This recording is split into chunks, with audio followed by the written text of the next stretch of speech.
Kings and Queens, Your Majesties, welcome back to the channel. Thank you so much for returning. Trust you and yours are well, and you loving yourself and others like always. Many thanks to all of you for the support you give to the channel. Thank you so much to our channel members, to our anonymous supporters, to all of you, my esteemed subscribers you loved, celebrated, and of course, appreciated. So, I want us to have an in-depth discussion about the state of Ghana at this moment, the fears that Ghanaians have, the fears that fellow Africans have, due to the recent happenings. I think I've been bringing, some informations here recently about Ghana. We've talked about how the president, John Mahama, supported Palestine with, some tons of cocoa products. We are aware that Ghana is the second largest cocoa producing country. And that's did not go down well with the West, those who supports Israel's battle, Israel's war against Palestine. And then after that, just shortly after that, we saw the tragic incident that happened where the chopper, the helicopter that was carrying prominent persons in Ghana, went missing for some minutes. And the next thing that we heard was that it got crashed. And the truth was that that particular helicopter was meant to carry the president, John Dramani Mahama. So according to information gathered, that he said he has some program to attend, and they should go before him. That was what saved his life. If not, he would have been the one that would have been taken out.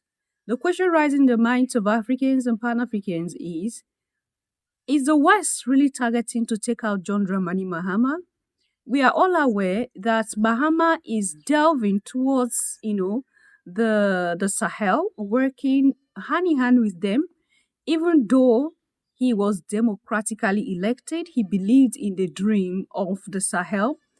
With his recent activities, some would say that he should have joined or professed or come out openly and say he is siding with the Sahel by now. And I think I told you here that John Dramani Mahama is a politician, and I believe he, had devised his own means as well. I think I said that maybe a month ago, 2 months ago, when we were talking about John Mahama, creating policies that is almost similar to what the Sahel leaders are doing. He been seen countless times with the Sahel leaders. Now, apart from that, since John Dramani Mahama took power as the president of Ghana, the currency, the Ghanaian currency is doing so well that it is competing hand in hand with the dollar. In short, the dollar right now in Ghana is useless. Okay? Is very useless. Now, he had gradually brought down the power the dollar has in Ghana. And these are policies that neighboring countries would also want to delve in. It's like he is another force that is changing a lot of things in Ghana. In as much as there are not just Ghana, but in the continent, okay? Because the policies is creating, if other nations begin to delve into those policies, a lot of things will change for good and at the detriment of Europe and America. All right, let's listen to this quick one and we'll take it up from there, Your Majesties. Fellow Ghanaians, this video is for you. You are very lucky to have somebody like John Dramani Mahama as your president. I began to see him as a reincarnation of Kwame Nkrumah, because he seems to be standing strong with Pan-Africanist ideals and strongly in alignment with the AES to try to revive and create a renaissance for African civilization and African participation in global affairs without colonial intermingling and interruptions. I want to tell you that there are so many international forces, especially the colonial powers, that are doing everything possible to destroy every single policy he is putting in place to put you on track. You saw the Igbo riot that took place, where the Ghanaians came out and were fighting that the Igbos, Nigerian Igbos, should vacate their land. this was pushed not by the main Ghanaians, but by actors, the Ukrainian actors in Ghana. Because the Ghanaian president has a call with President Zelensky of Ukraine, and they had a conversation. Then Zelensky came out and propagandized the conversation, trying to show as though Ghana is fighting away the BRICS, the Global South, Russia, and this and that. Then the Ghanaian president came out and categorically denied that such thing has happened, and that he is together with the Global South, and he is together with Pan-Africanism, he is together with all powers, Russia, China, that are behind African liberation. And that is why they were angry with him, and they stir anti-Igbo sentiment in Ghana to destabilize that country. Why the Igbos? Because the Igbos control most of the small to mid businesses in Ghana. They are one of the engine room of Ghanaian economy. You know, the Igbos is a Nigerian tribe that is known to be very enterprising wherever they are. You will hardly see an Igbo man in a place not doing some business. So they went to Ghana and export such kind of enterprising environment. And they pay a lot of taxes.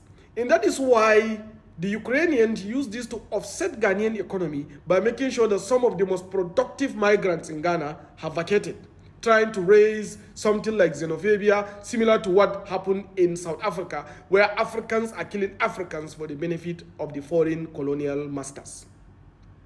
Do not give in to this their demand. Do not allow your president to be maligned and destroyed from outside and from within. Don't give them this chance. Stand by your president. Stand by his policies. Stand by his Pan-African ideals. If you chose to change course, call him to order. But I'm telling you, if you begin to antagonize him because of some propaganda that is being pushed on you against him, he may choose to align with the Western powers.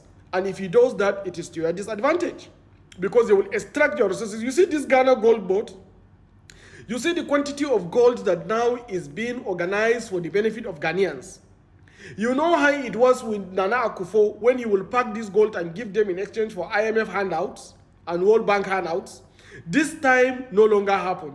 The Ghanaian president organized your gold and made sure that the gold in Ghana is always traded only with Ghanaian government. And that even if I as a private person, I want to sell Ghanaian gold or buy Ghanaian gold, I must have to deal with Ghana Gold Board. That is a fantastic organization, because the biggest thing that made Ghana become colonized was because of the gold. Don't forget, your country used to be called Gold Coast, because that's where they get a lot of gold. The gold from Burkina Faso, the gold from Niger, the gold from most of the Sahelian countries, including Mali, usually pass through Ghana, even during colonial times.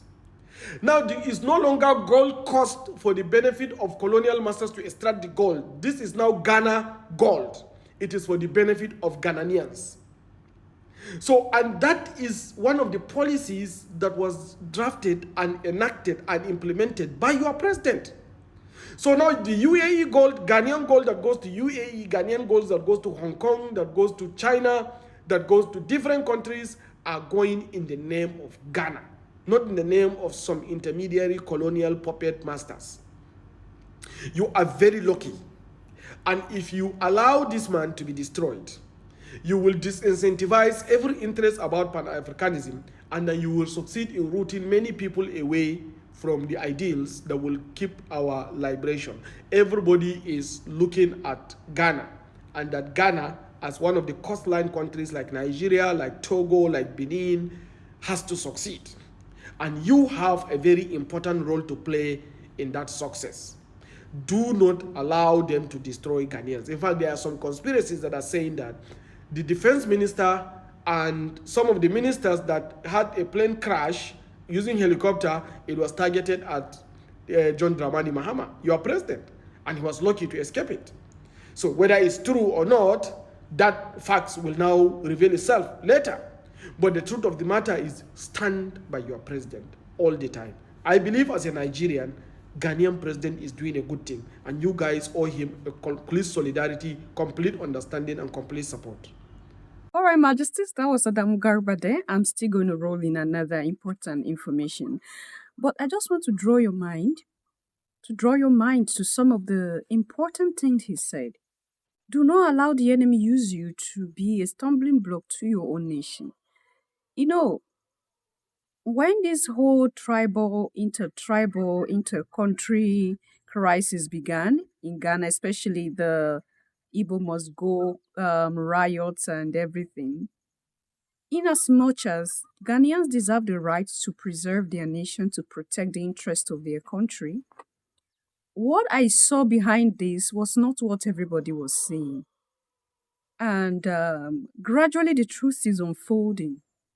I saw external forces taking advantage of situation. But I never saw it the way, Adamu Garba saw it, like the external forces are the ones who even initiated this whole thing.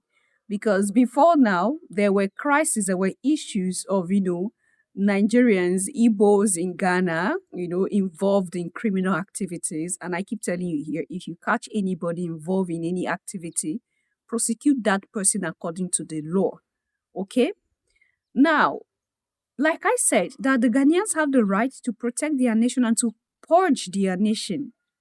But still, as Africans, in the spirit of togetherness, we should still see beyond what is happening in Ghana as just Igbo man claiming he is the king of Igbos in Ghana, purchasing land, getting Ghanaians angry. Okay? Ghanaians might not be happy with this, but the truth is we should see beyond what is happening.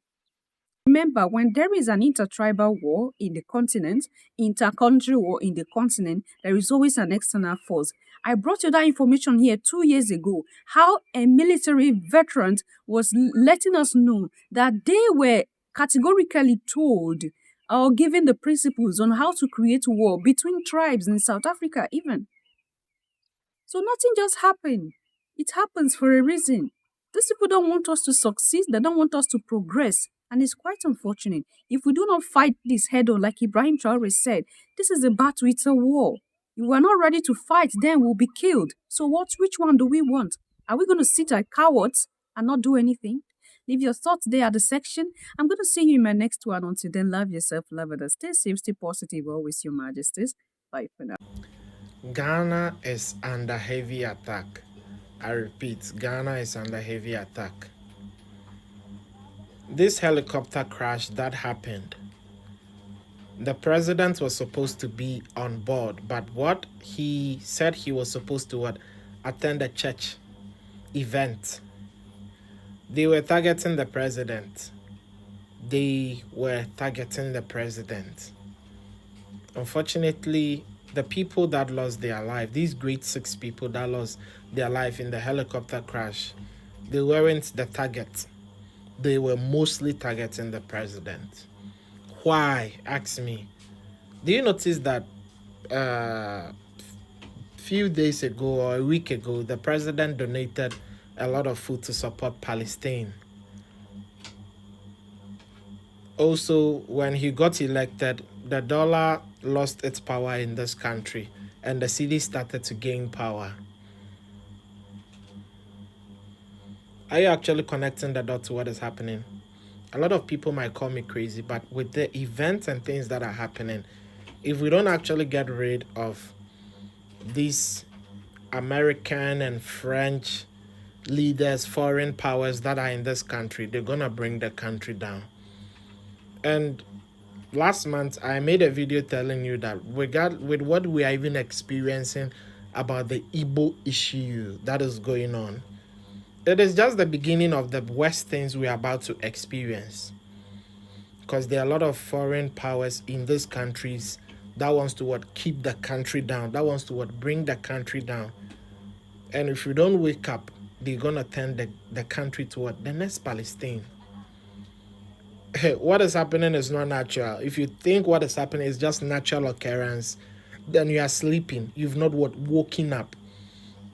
Today you hear about buildings, great places, buildings here being burnt and this and that. I know that these things have happened in the past, but have you ever had tragic news with these Ghana leaders being crash in helicopter and all these things. Connect the dot. The moment that he donated those food to support Palestine, that is when this helicopter crash happened. He was supposed to be on board. So I think the best thing the president could do now, the current government could do now, is them being more communicative with the Russians. Because the only support we can get right now as Ghanaians is partnering with the Russians and, getting more support. Other than that, trust me, this country could even become the next Libya or Palestine. What is happening is not natural. If your eyes are wide open, you would know that what is happening is not natural. Save this video. This what even happened today is just the tip of the iceberg based on what is actually gonna happen again. Save this video. What happened even today is just the tip of the iceberg on top of what is actually going to happen if we don't wake up and take back this country. Now, who is going to stop them? These foreign powers that are trying to bring this country down, who is going to stop them? They are deeply rooted in the system. We cannot fight them by ourselves. This is why we need the Russians to help us. A lot of Ghanaians will say, oh, Africa, we don't need any foreign Russian power. We depend too much. Hey, do you have a nuclear bomb now to stand to support yourself? What have we built that we can use to defend ourselves? The best thing is to call on support. That is what we can do now, to call on support.